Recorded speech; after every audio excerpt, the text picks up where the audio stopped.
UCR 5859, State of Texas versus Thomas Henson. Can I have parties approach and announce for the record for the state? Imagine walking into a courtroom at 18 years old, facing a second-degree felony, and realizing one wrong answer could cost you the next 20 years of your life. That's exactly where Thomas Henson finds himself, and he's about to meet Judge Boyd. Now, if you've never seen Judge Boyd in action, buckle up. This isn't your typical polite courtroom. Judge Boyd is sharp, direct, and fearless. She doesn't sugarcoat the truth, and she doesn't have time for excuses. Every move she makes in this case cuts deep, because she knows one thing: actions have consequences. Here's what went down. Thomas allegedly showed up at his mother's house, asked for money, called her the B word when she refused, and ended up in a fight with his stepfather. According to the police report, it wasn't just a scuffle. There's an affirmative finding of family violence and a deadly weapon involved. That changes everything. Judge Boyd's courtroom isn't just about punishment, it's about choices. Thomas is being offered deferred adjudication, a chance to avoid prison if he follows every strict rule Boyd sets. But one misstep, she can revoke it instantly and drop the hammer with the full 20-year sentence. Across this hearing, we'll see Judge Boyd at her fiercest, challenging Thomas's excuses, dismantling his defense, and putting his entire life under a microscope. It's intense, it's emotional, and it raises big questions about family, accountability, and redemption. Stick around, because every turn in this case gets wilder. By the end, you'll be asking yourself, is Thomas just a troubled teen or a ticking time bomb Judge Boyd can't afford to ignore? Captain Pollard for the state. For the defense? And are you Mr. Henson? Yes. Defense, I'm showing you what's entitled Discovery Acknowledgement. Have you received all the discovery in this case, and did you review that with your client? We have, Your Honor, and I have. Court will find that the state is in compliance with discovery. Mr. Henson, I'm showing you what's entitled Application for Deferred Adjudication or Community Supervision. Did you review that document with your attorney? Did you understand it? Did you sign it? Yes, ma'am. Next, I'm showing you what's entitled True Bill of Indictment. Did you review that with your attorney? Did you understand it? Yes, ma'am. Counsel, do you waive the reading of the indictment? I do, Judge. State, are you proceeding on the indictment as presented? Yes, Judge. Mr. Henson, I'm showing you what's entitled Court Admonishments and Defendant's Waivers and Affidavit of Admonitions. Did you review that document with your attorney? Did you understand it, and did you sign it in all the appropriate places? Yes, ma'am. Did you understand you're charged with the offense of aggravated assault with a deadly weapon? That's a second-degree felony. The range of punishment is anywhere from 2 to 20 years in prison and up to a $10,000 fine. Did you understand? Yes, ma'am. Judge Boyd wastes no time. From the very start, she locks Thomas into reality. Aggravated assault with a deadly weapon is not a slap on the wrist charge. It's a second-degree felony in Texas, and that means up to 20 years behind bars and a $10,000 fine. What's striking here is her tone. It's calm, almost surgical, but there's no softness. She's deliberately making sure Thomas cannot claim ignorance later. It's a classic Boyd move. Get the law on record, get the stakes on record, and leave no room for "I didn't know." The tension here is palpable. Thomas sits quiet, probably hoping the storm passes quickly, but everyone in that room knows Boyd's reputation. If she senses entitlement or games, she will come down hard. Here's what I want you to think about. When an 18-year-old crosses into family violence, should the system lean toward rehabilitation or strict punishment? Drop your take in the comments. This is where the debate starts. If you have a plea bargain agreement with the state, the court does not have to follow your plea bargain agreement. If for any reason the court does not follow your plea bargain agreement and gives you more than you bargained for, the fact that you entered a plea will not be used against you, and you will be allowed to withdraw your plea. Did you understand? Did you understand you have a right to jury trial, a right for you or your attorney to cross-examine and confront any witnesses the state would call in, the right to remain silent? Did you understand by entering this plea bargain agreement, you were giving up those rights? And did you intend to give up those rights and enter into a plea bargain agreement in this case? Did you understand if the court were to grant your application for deferred adjudication, if for any reason your deferred adjudication were revoked, the court could find you guilty and sentence you up to 20 years in prison and up to $10,000 fine? Did you understand? Counsel, has your client been able to provide you with any defenses? He has, Your Honor. Do you believe he has a rational as well as a factual understanding of the charges against him? He does. Do you believe he's currently competent and was legally sane at the time of the offense? I do, Judge. Mr. Henson, has anyone threatened you, coerced you, or placed you in fear to get you to enter this plea? Has anyone promised you anything other than the plea bargain agreement? Are you satisfied with the way you've been represented? Are you a U.S. citizen? Court will find that defendant has knowingly and voluntarily waived his right to jury trial. Showing you the plea bargain page. Did you review that page with your attorney? Did you understand it? Yes, ma'am. According to the plea bargain agreement, there's to be a $500 fine. There's an affirmative finding of deadly weapon. State recommends deferred adjudication. They will take in consideration the following county court cause numbers: 664461, 664462, 71781, and there's an affirmative finding of family violence. Did you understand with an affirmative finding of family violence, you're not allowed to own or possess any weapons or ammunition? Did you understand with an affirmative finding of family violence, you're not allowed to be designated as primary custodial parent? Did you understand that to be the entirety of the agreement? Next, I'm showing you outside the plea bargain agreement. The state is requesting that your deferred adjudication be for a term of 4 years. There be 240 hours of community service restitution, TAP evaluation, no harmful or injurious contact with Avilio Walters Torres, that's AVILIO, no firearm possession, hostility, and aggression control course. Did you understand those are recommendations from the state and the court does not have to follow those recommendations? Then to the offenses charged in the indictment, how do you plead? Guilty, not guilty, or no contest? State any evidence. Yes, Judge. State would offer what's been marked as State's Exhibit number 1. No objection. Mr. Henson, I'm showing you what's entitled waiver and consent to stipulation of testimony and stipulations. Did you review that document with your attorney? Did you understand it? Did you sign it in all the appropriate places? All right, after reviewing State's Exhibits 1 and attachments, the court will find there is sufficient evidence to find you guilty. Court will defer finding of guilt as you apply for deferred adjudication. Are you proceeding with sentencing? We are, Judge. Anything you wish to say on behalf of your client? No, at this time, Your Honor. All right, how old are you? 18. 18? So why are you beating up your stepfather? This is where the case explodes into raw emotion. According to the police report, Thomas showed up at his mom's house, asked for money, and when she refused, he called her the B word. His stepfather stepped in to defend her, and Thomas allegedly attacked him. Judge Boyd's disbelief is clear. Her expression says it all. How does an 18-year-old escalate a family disagreement into physical violence? But here's what makes this moment even bigger.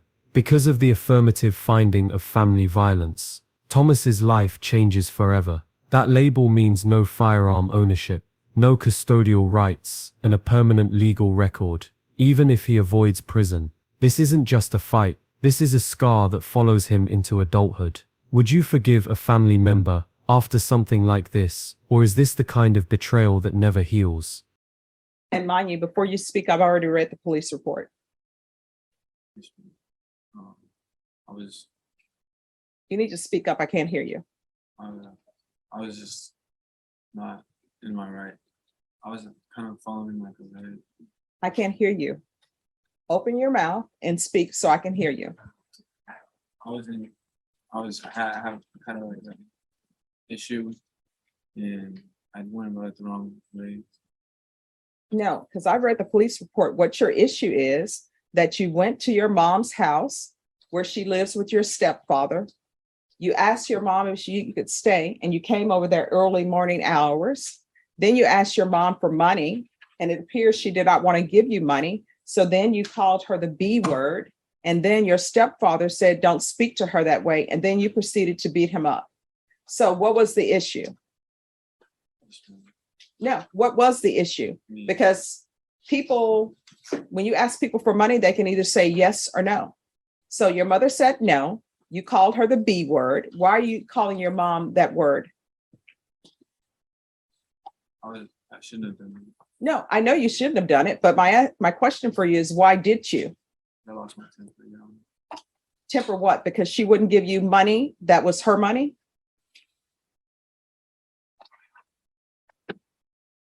Is that what you lost your temper over? The fact that she said, no, I'm not giving you any money? Do you have a job?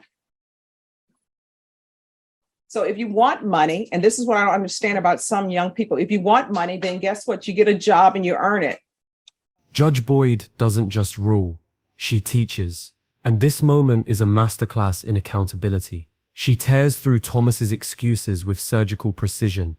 He's not in school, he's not working, he's living off his family, demanding money and lashing out when he doesn't get it. Her point is blunt. No one owes you anything. If you want money, you earn it. This isn't just courtroom drama, It's a generational conversation. Too many young adults, she argues, expect support without effort, and she's done tolerating it. Do you think Thomas needed this harsh wake-up call, or is Boyd being too unforgiving here? Your mom, your father, your stepfather, your brother, your cousin do not have to give you money. You're of age. Are you in school? No. So basically, you're doing nothing with your life because you're not in school. Do you have a job? No. So you're not in school, you don't have a job, you're doing nothing with your life, and you expect your mother to support you. And you want money, and when she tells you no, you call her a B. Where are you living? My grandma's. And how are you treating your grandfather? And does your grandfather even want you there? Yes, ma'am. Judge, he has a job interview this week. His grandfather is present in the courtroom today.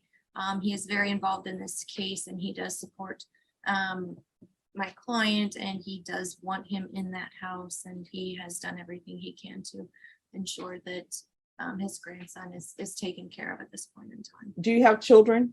No. If you're drug tested today, what are the results going to be? Mm.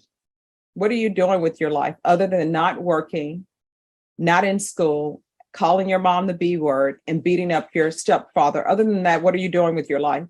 I have ambitions to change my life for the better, Your Honor. I do want to work at a college. That's where my interview is going to be at. And I want to get my GED so that way I could further go to a trade school and become a mechanic. How far did you go in school? I made it to 9th grade. Why did you drop out? I fell into the wrong crowd, and Nope. Let me just tell you something about the wrong crowd. If I had some other person standing up before me and they said they fell into the wrong crowd, and I asked them, well, who's the wrong crowd? You know what they're going to say? You are. So I don't want to hear this nonsense about I fell into the wrong crowd, because if you are with the wrong crowd, then you are in that subset of wrong crowd, and you're a part of the wrong crowd, and you are the wrong person. You understand? Sure. Let me see his grandfather. Hello, are you his grandfather? Step grandfather, yes. Stepfather. Could you raise your hand for me, please? Do you solemnly swear the testimony you give will be the truth and nothing but the truth, so help you God? I do. All right, you can lower your hand. Could you state your name for the record? Michael Andrew Mirchuk, Okay, I'm sorry, spell your last name. Mierchuk. All right, so you're the step grandfather. Is your son the stepfather of him? No, I Okay. mean, my wife is that's his her. Ah, so your wife is his biological Yes. grandmother. Okay. So here's the thing. Does he have rules at your home? Yes, he does. Thomas's step-grandfather steps up like a man trying to hold the family together. He talks about house rules, GED plans, and a job interview lined up for Thomas. It sounds hopeful, but Boyd isn't swayed easily. She's been here before. Families promise structure all the time, but structure only works if the person chooses to follow it. This moment captures a deeper tension. Can family really rehabilitate someone who's spiraling, or does Thomas need the system's weight to change? If it were up to you, would you trust Thomas's family to keep him on track, or would you tighten legal control? All right, and what are those rules? Right now, especially with the monitor on, he can't do anything. We monitor, we basically told him that once the monitor comes off, the rules are going to be no drugs, no nothing. He's going to get a job, going to get his, we're going to get him into the GED program, figure that out some way. And hopefully from there, we're going to make sure he gets better. All right, and what is his curfew at your house? He hasn't really had to have one right now, but we're going to stipulate one 10 o'clock at night. Okay. All right, is there anything else that he needs to do at your house? Do you need him to help clean up? Is that part of his? Chores are going to be, he's already doing chores. And, his grandmother's already set the rules for what she wants him to do as far as clean up, laundry, things like that for right now, until he gets his supposedly Friday tomorrow. He's got the job interview, and hopefully he'll get the job, and we'll work from there after that. All right, so you're aware that he did beat up his stepfather. Yes, ma'am. All right, so is there any fear with him being in the house? No, ma'am. All right, you all know who to call if there's an issue? Yes, ma'am. All right. And I'm assuming, I guess the GPS, you all have been paying for that? Oh, it's waived? Okay. Yes, Judge, it's kind of an interesting situation when they impose that GPS monitor. He lives within, several hundred yards of the complaining witness in this case. It's just a family dispute. He was not permitted to move in with his grandfather until yesterday, actually, is when we were able to do a carve out from the protective order. So my client had been residing at a short stay hotel, and his grandfather was going over to visit him and take him what he needed because he was on house arrest. Okay, well, he's gonna remain on GPS, and I'm gonna give him a 10 PM curfew. So you can go out, do your job, interview for jobs. He can do chores, but he needs to be back at his grandfather's house at 10 PM, no later than that. If you are 1 minute late without informing probation, what's going to end up happening is the motion to revoke is going to be filed against you, and you're going to come over to court dressed in orange if you can't make bond, and we'll hear the reason why you're late. Do you understand? Judge Boyd locks in control. Thomas stays on GPS monitoring and must be home by 10 PM sharp, and she's not bluffing. 1 minute late without telling probation, and you're in orange. That means an instant arrest and a possible revocation motion. This is classic Boyd, giving Thomas just enough rope to prove himself or hang himself. If you were Judge Boyd, would you trust Thomas with this much freedom, or would you lock him down completely? All right, thank you so much for taking him in. Your Honor, if there's no violations, let's say within 90 days, would the court entertain a removal of the GPS? I'm always willing to entertain whatever motions people bring before me. Okay. All right, thank you. Thank you so much. And for clarification, this is tracking only, but he is going to have. He has a curfew of 10 PM.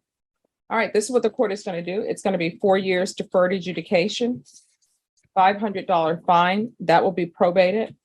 Take in consideration county court cause number 664461, 664462, 671781. There's an affirmative finding of a deadly weapon and family violence. There's 240 hours of community service restitution. 40 of those hours will be waived if you provide proof of the COVID vaccination.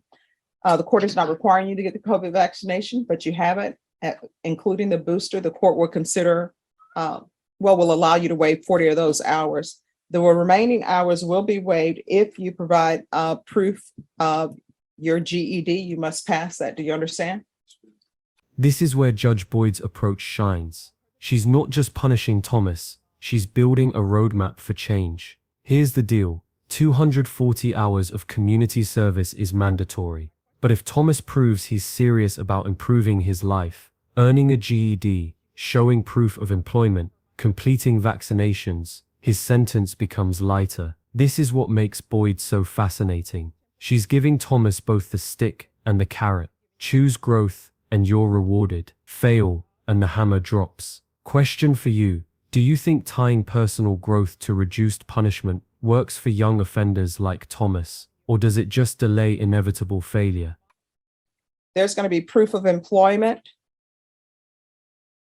within 30 days. There's to be no employment as a home health care provider or with minors. There's to be, of course, no firearm possession.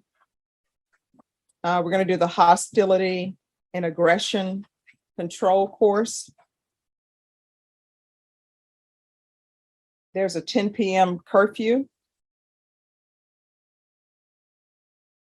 So probation, outside of work, if he's not at work, he needs to be back in at 10 PM. Yes, Your He's Honor. allowed to be outside the house from 7 AM to 10 PM only. Now, if, like I say, if he has employment and his work schedule is later than that, but he's saying he's working at a car wash, and I know the car wash is closed probably at like 6 PM. There's to be field visits 2 times per month. And let probation know to check on the grandparents to make sure that everybody is enjoying Mr. Henson's stay. And he's to reside with his grandparents. There's to be no contact with Avilio Torres, if you want that changed, Mr. Torres is gonna have to come in. Your Honor, he's already signed an affidavit of non-prosecution. We've already discussed it on the civil side for their protective order. And we did have the bond already changed to no harmful or offensive contact, but if you. I'm not doing no harmful or injurious contact because I know what ends up happening. He's married to his mom. He's trying to make the mom happy, but the person before me beat up, and I don't know if it's a senior citizen or not, but he beat up someone who's in a parental role, and that's a big no-no. So if that's going to be lifted, then Mr. Avilio Torres needs to come in here. I'm going to look him in the eye and see and determine whether or not he's doing this just because that's his wife's son. But I have a big concern with a child who's 18, one, calling his mom the B word, and two, beating up the stepfather because he dares to tell him, do not speak to your mother that way. That's a problem. He's all nice and polite to me right now, but I don't know what's happening in that household. So there's to be no contact with Avilio Torres, and you can tell the family that Judge Boyd said. This is where Judge Boyd draws a hard line. Thomas is forbidden from contacting his stepfather under any circumstances. No calls, no texts, no family meetups. Even though parts of the family want reconciliation, Boyd shuts it down. Why? Because safety outweighs sentiment. She's seen too many cases spiral when families work it out privately, only for violence to flare up again. It's a tough call. Courts stepping directly into family dynamics always spark debate. What about you? Should courts enforce strict separation in cases like this, or should families decide for themselves when it's safe to rebuild trust? That he is not to have any contact with him. And it's not Avilio's fault. I know. And for the record, I'm going to say that Avilio filed a non-prosecution and that I know that it's been lifted on the other side, but I'm not lifting it here. So you don't have any contact with him. You understand? Sure. And if I decide to lift it at some point in time, you had better have your letter of apology and sincerity in that letter for him and for your mom. You only get one mom. You understand? So there's to be no contact with Avilio Torres. There's to be regular UAs. And there's to be regular reporting by Zoom or in person. Probation, is there anything else he needs? Is there anything else you need from me in order to be successful? All right, I'm going to show you what's entitled Trial Court Certification of Defendant's Rights to Appeal. Did you review that document with your attorney? Did you understand it and did you sign it?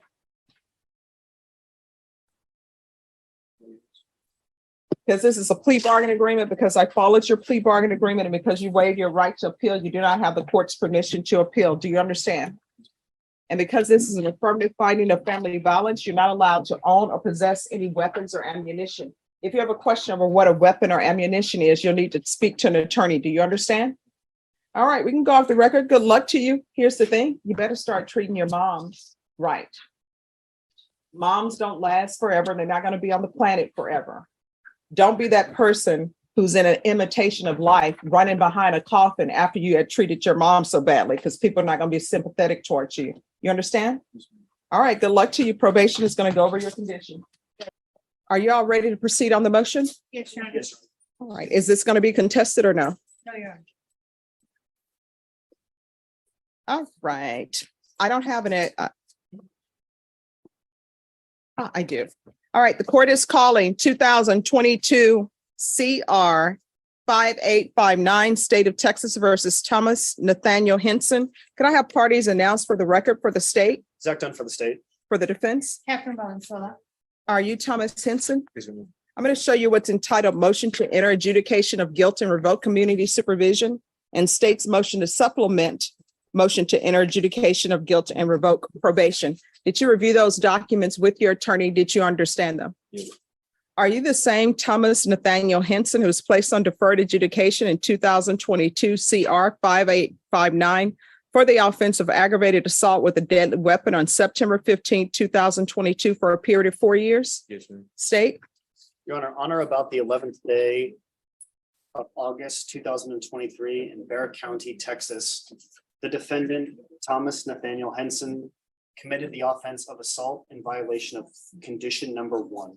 Just when you think Thomas is getting a break, another twist drops. He's accused of assault again while on deferred adjudication. Judge Boyd has every right here to revoke probation and send him straight to prison for up to 20 years. But instead, she makes an unexpected move, ordering mental health evaluation and treatment first. It's a gamble, really. Is Thomas struggling with deeper issues or just refusing to change? If you were Judge Boyd, would you offer therapy and rehabilitation here, or is this where second chances officially end?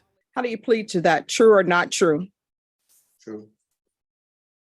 State, And Your Honor, there's an agreement. the other allegations? There are none, Your Honor. Are you waiving? Yes, Your Honor. All right, any objections to the waivers? No objection to the waivers. All right, did you understand by pleading true to violation of condition number one, the court could find it true, grant the motion, find you guilty, sentence you up to 20 years in prison and up to a $10,000 fine?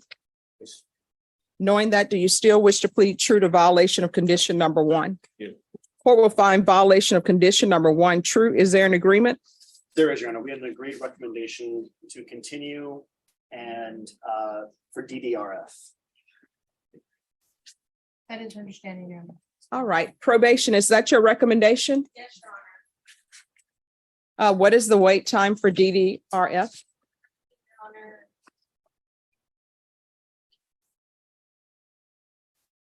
The wait time is 6 to 13 weeks. Do we have any other alternatives? State ISF cognitive track, Your Honor. That wait time.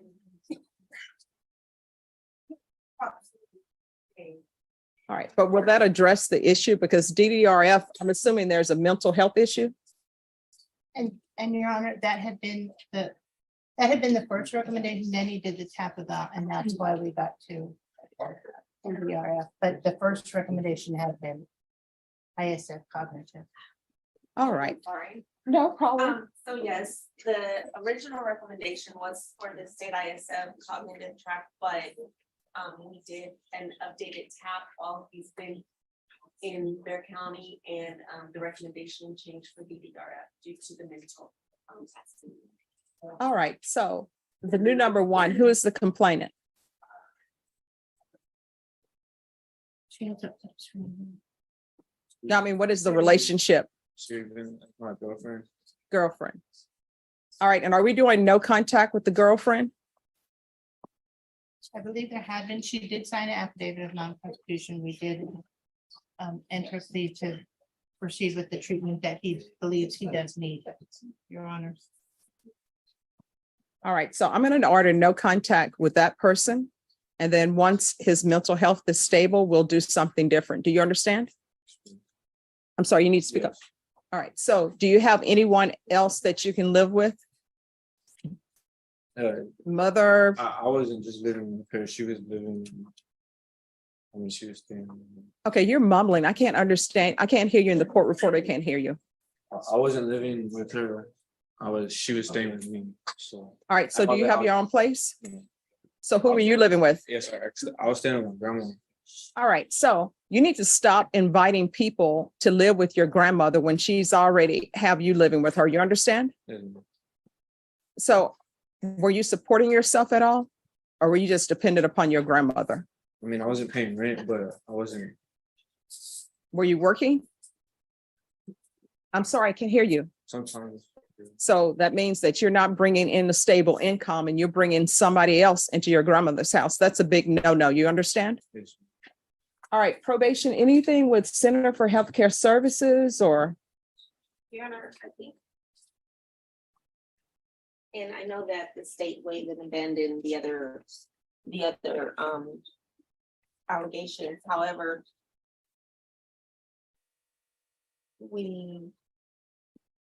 he last reported to probation in March. So that's a concern for us. Right before he absconded, he did produce one negative UA, the others were positive. He did not complete his hostility management course that was originally mandated. By this point, Boyd's patience is hanging by a thread. Thomas has failed multiple drug tests, skipped probation meetings, and generally acted like the rules don't apply to him. For Judge Boyd, this isn't about rebellion anymore. It's about responsibility. She makes one thing crystal clear. Probation isn't a gift, it's a contract. You break it, you lose it. At this point, you have to wonder, is Thomas incapable of following the rules, or is he just unwilling? Drop your take in the comments. Should Boyd crack down harder here, or is she right to keep giving him just enough rope to either redeem himself or fail publicly? I think our concern would be that he would abscond again without actually getting the help that is necessary. All right. Do you want to go to prison? Because we can do that. Then why are you behaving as though you want to go to prison by not reporting? That's the easiest thing on the planet to do. You're obviously not working, really. So you're just watching television with your grandmother or something, or putting a burden on her where she has to feed you, and then you're bringing a girlfriend into the house. That seems like all you were doing and not doing well on probation. Do you want to go to prison for up to 20 years? All right, this is what I'm going to do. I'll deny the motion. There's to be no contact with the complainant, whatever her name is, give that to probation. So the complainant and condition number 1, you are not to have any contact with her. Do you understand? So as far as your probation is concerned, that relationship is over. Do you understand? Do you have any children with her? So that relationship is over. If you end up violating my order and having contact with her, you could potentially go to prison for 20 years. Do you understand? This is Judge Boyd's last offer. Thomas has one final shot to prove he can follow rules. Every missed report, failed test, or broken curfew from here forward will land him in prison. Period. This moment carries weight because it's no longer about punishment. It's about trust. Boyd is laying the responsibility squarely on Thomas's shoulders. Prove me wrong, or you're done. Do you think Thomas can actually turn things around, or is this just a countdown to disaster? And we're going to do state ISF, cognitive and substantive track. And then we'll see where that leaves us. Okay, Your Honor, I do want to point out that the way that state ISF is being ran now, it's not a double track anymore. It's either one or the other. We'll do cognitive. Thank you, Judge. And then after that, when he's released, we'll put him on GPS, partial for work, until further notice. And you to reside at your grandmother's house. You understand? Oh. And Your Honor, for Mr. Hanson's benefit, what are you looking for, or what is the court looking for so that he could get off GPS? I mean, just so that he knows, like, if he's always reporting, attending. Oh, he needs to show me that he's actually taking this probation seriously. Okay. If you're not taking it seriously, what's going to end up happening is a motion to revoke is probably going to be filed. And instead of you worried about GPS, you'll be looking at potentially 20 years in prison. Do you understand? Yes. All right. And see probation if those fees can be waived. And that brings us to Judge Boyd's final ruling, a mix of discipline, redemption, and consequences. Here's where things stand. Thomas keeps deferred adjudication, avoiding an immediate felony conviction. He stays on GPS ankle monitoring with a 10 p.m. curfew, 240 hours of community service, reduced only if he earns his GED and proves employment. Absolutely no contact with his stepfather, regular drug testing, probation check-ins, and strict oversight. One slip, and Boyd has the authority to revoke everything and hit him with the full 20-year sentence. This case is fascinating because it's not just about punishment, it's about choice. Boyd's ruling forces Thomas into a crossroads. Either he takes this as a chance to rebuild, or he continues down the same path and pays the price. But here's the bigger picture. Cases like this raise serious questions about how we handle family violence, mental health, and rehabilitation. Should the system invest more in therapy and structure, or does leniency just delay consequences? What do you think? Should Boyd have been tougher and sent him to prison, or was giving Thomas this final chance the right call? Either way, Thomas's future now depends entirely on his choices. If you found this case as intense as we did, smash that like button. Leave your thoughts in the comments, and don't forget to subscribe to Trial Truth for more jaw-dropping courtroom breakdowns. Because trust me, we're just getting started.